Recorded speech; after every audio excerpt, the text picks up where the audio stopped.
All right. So hey, we're back again doing philosophy, and so I want to talk about something that we've discussed previously, which is about the idea of principles. Should we focus on learning principles as opposed to other potential things, like maybe you could talk about strategy at a different level or technique or tools. Um, there's different ways of parsing it out, but anyway, let's discuss this concept. Okay, so in the concept of self-defense, for example, principles are extremely helpful because you don't want to be rote memorizing all the possibilities that you think might occur. Because even if you think you've memorized all the possibilities, all the techniques in a large chunk of what you might face, you might end up actually facing the parts you haven't covered, right? So you simply cannot. Oh no! Oh no!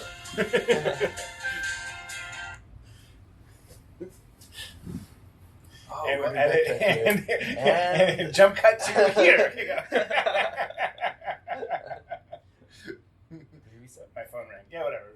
All right. So when we think about so give me a bit of time.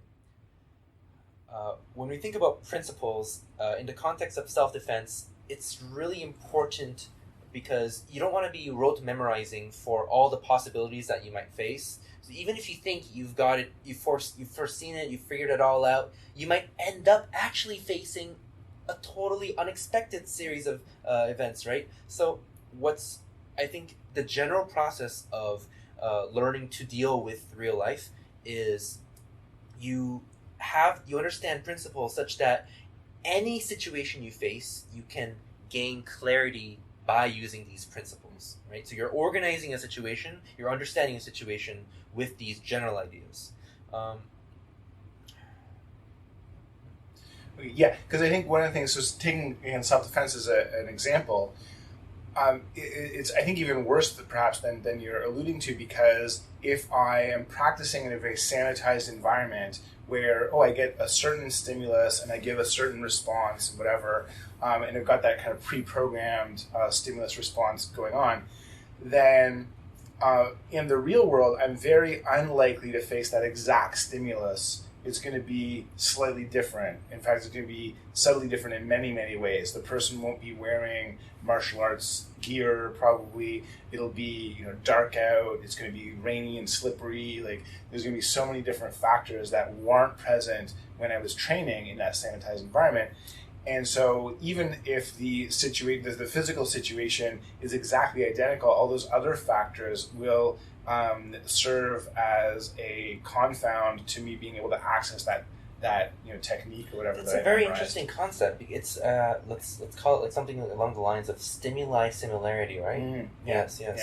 Yeah. Like even like the physical, it's really the difference between like knowledge and like experience in terms of you being able to use your body as a tool to actually do something. Like even if you know how to do it, like actually responding to a unique situation and dealing with it is going to be largely based on your intuitive response in such a high stakes situation, right? Yeah. So it's an excellent. Right. So I think even I'm thinking of a self-driving car where I think I remember the similar thing where it interpreted a certain glint of something off the road as another oncoming car, and it veered off the road and crashed, or there was actually nothing wrong. Something like that I think occurred.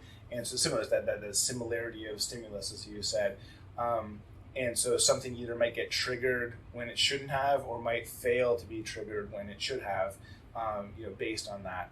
So this is why principles are really, really important for high stakes things that happen really quickly, because we don't have the processing power to adapt swiftly enough. Even like the self-driving car had way more speed of processing than than my human brain has, and it still made that mistake or whatever. And this extends into even let's say design-oriented processes where you have a bit more time to organize your thoughts. Where general principles like put a handle on your product, right? Having a handle is very convenient, right? Yeah. And then we can even kind of gloss down into the really specific. So I think here is where we delve into the idea of like valuable information. So it's like general principles. They can produce clarity from any situation, and that's their strength. And as you go down the sphere of, when I said a handle, that's actually a bit more specific, right? It's like a layer more specific, and then you can go down even further and say, let's say you know that 7075 alloy aluminum with a hard coat anodized coating is like really strong, and it's used in upper and lower receivers of like military rifles, and it's like, okay, so that's an excellent material that you can use as a benchmark for any product that you want to be used in similar environments with similar applications, right? Of impact resistance and such. Right. Okay. So there's again another concept we could get into, trade-offs, right? I think we've promised to get into that at some point, but so the idea of trade-off and opportunity cost, where so if I've got a principle, so let's see. If I've got a technique, so say I said that alloy you were just talking about. Say I'm gonna attach that to everything, right? That's like applying, that's so too rigid, right? So then it's like my shoe has this handle, like it's like useless, right? So that's a risk if we overly rigidly apply like a tool. So that's not really principle. And I think that happens because we attach too broad of a condition to it. And I think it's really important. Like it's almost like you have recommendation ideas, right? Like good, like ideas that is generally good, but it's the condition in which we use that idea. So it's the condition in which we actually put a handle on something, the condition in which you actually use that aluminum alloy. And if we say that condition is so good, we can just attach it to everything. Of course, that's far too idealistic. Right. And what the right condition should be is, well, if it is under A, B, C conditions, then this is good, right? Right. So that's because on the flip side, we don't want to spend hours or days or months endlessly agonizing over each time we want to put a handle on something.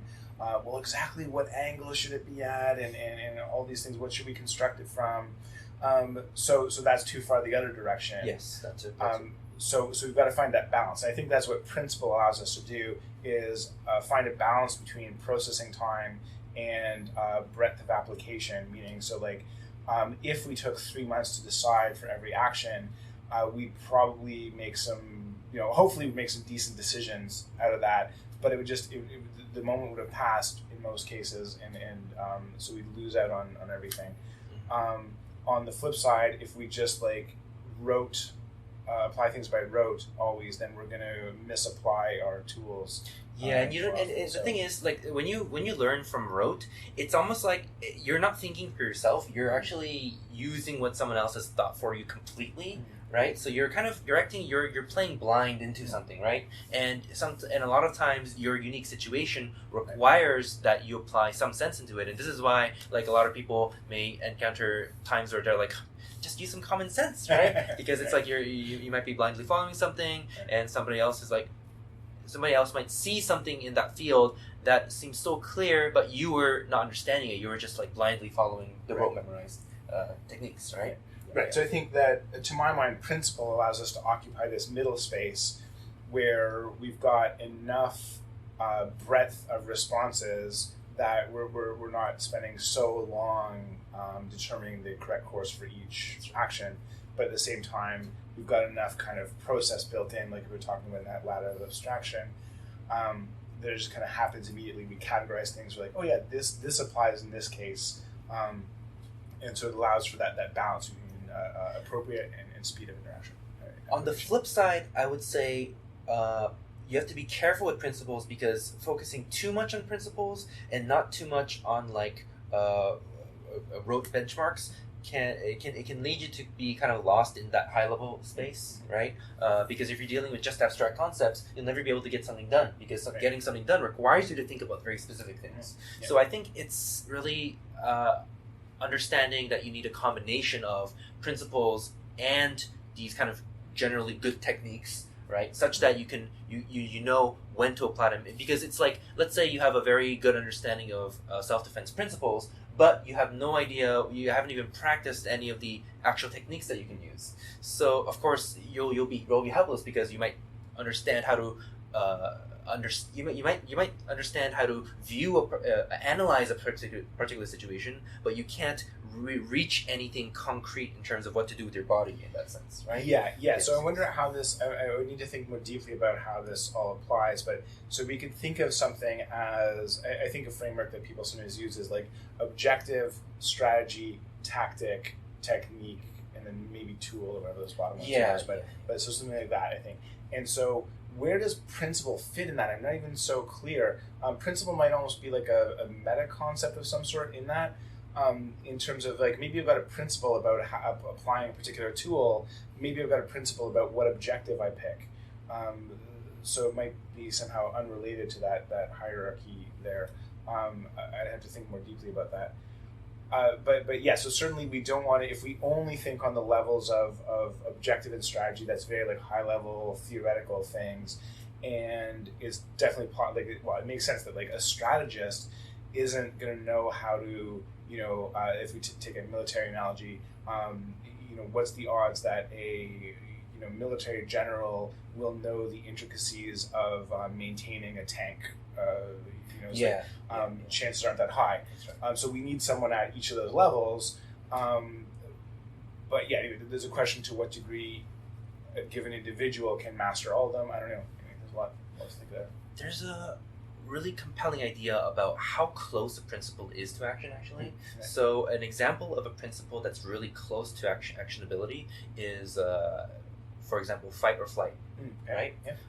And then another one might be, and this one actually hits really home for the safety engineering, and it is the principle of evacuation, right? So if there's something really weird going on, something that seems that might be critical, just evacuate now. Everyone evacuate now, right? Because the worst thing that's gonna happen is there might be some kind of gas explosion, and so of course you want to prioritize people's lives, right? And so if everyone's evacuated, then they're all gonna be safe, right? As opposed to if you don't know enough about the situation, then trying to address it is posing a real risk to people's health.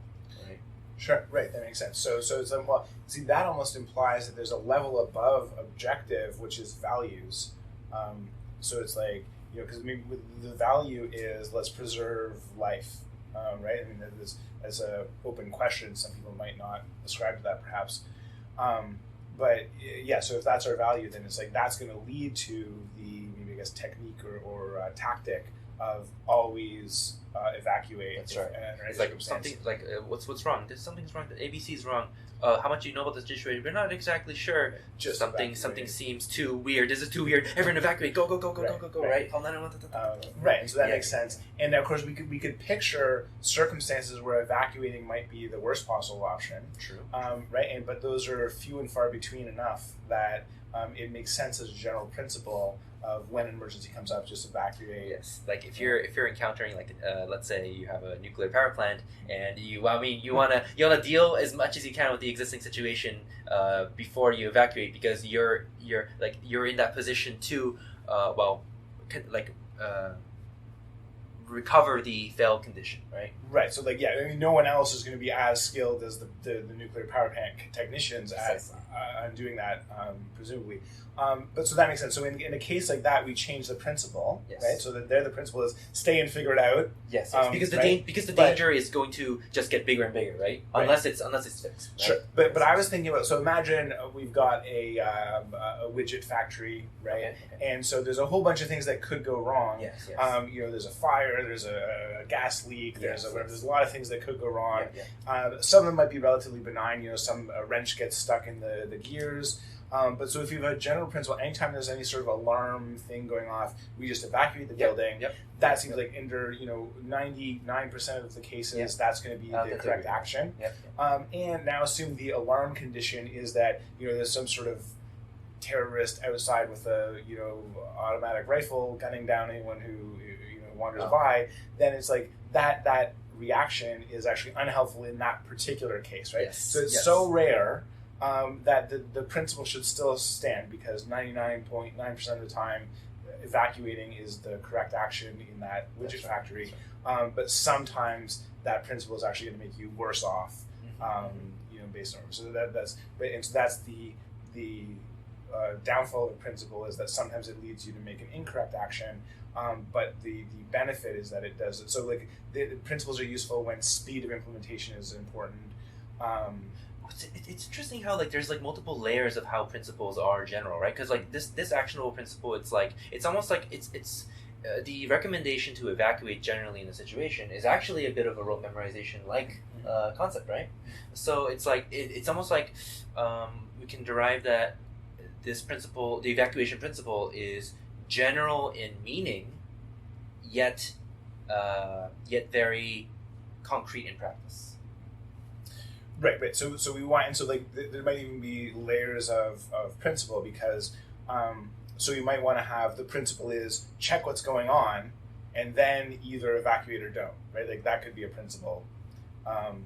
So there might the principle could be evaluate first and then decide on one of these two actions. So that's like still a pretty simple principle. However, it's more complex than just evacuate. That's right.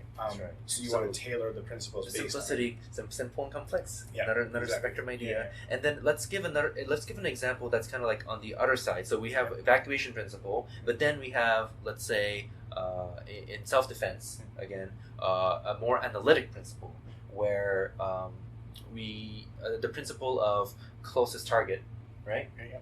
So interesting. Yeah. So this comes from again the system that I study. Well, it used to be called Senshido. Richard Dimitri, the founder, I think he recently, I don't know, he's trying to distance himself from that particular name. We could go into all that, but it's sort of similar to Bruce Lee. He decided, like, look, I don't like the idea of I shouldn't have given this a name because it sort of makes people fall into that rote idea of like, well, this is the way we do things. He's like, no, principles are what matter or whatever. Anyway, so the idea of sorry, which one did you mention? Closest target. Right. Yeah. So this makes sense, right? So the principle is closest weapon, closest target. Meaning if we're here and I'm in this situation, there's a priority to go for what's closer. So rather than say, reaching for, Yoonseo's eyes here, I might just grab the finger, right? And that might, that application, so if I'm here, that might allow me that opening to get there. Whereas if I just went straight for that, he has time to move away or block or counterattack or whatever. So there's quick and dirty. I can do other videos on more specific to that, but there's a principle. Yeah, that's right. And like you can see the difference between the evacuation principle and the closest weapon, closest target principle, where the evacuation is just like if something is weird, just evacuate, right? It's a very direct principle. Right. Whereas this one, you have to be you actually it actually makes you think about what the closest target actually is, because it might actually not be the finger. It might actually be like it might be like you might be able to do a low kick, right? Right. So. And principles can be analytic. Principles can be a bit more direct. There's a lot of these kind of high-level ideas we can attach onto how we understand principles. Sure, and so I think it varies depending on the circumstance. So with the factory, probably the principle of evacuate probably makes a lot of sense, and it makes sense. It's almost like a technique in terms of just like a stimulus automatic reaction. It's almost like it's rote. And so it's for that reason, it's vulnerable to times when that isn't the correct action, that people are going to just run willy-nilly into the worst possible action, perhaps. But because it's so rare, it's fine. Whereas, with the self-defense thing, the situation is so chaotic that we can't have a simple thing always just, do this, always step to the outside or something, because it's like, well, what if your friend is there? What if there's a cliff? What if there's a lot of factors? So we need something more general, and so we need to train our brains to encapsulate those principles without consciously thinking of it. And that's actually exactly it. I think this is the defining idea beneath principles. It's the fact that principle ideas are designed to be used in a general situation. Yes, right. Yeah, right. That makes sense, right? So anytime it's like, if it was always do this, then is that a principle necessarily? So even in the evacuation, it's a principle because it's like we don't always evacuate. You only evacuate if it's an emergency situation. That's right. So that makes a lot of sense. Yeah. Cool. Well, that's solved. There you go.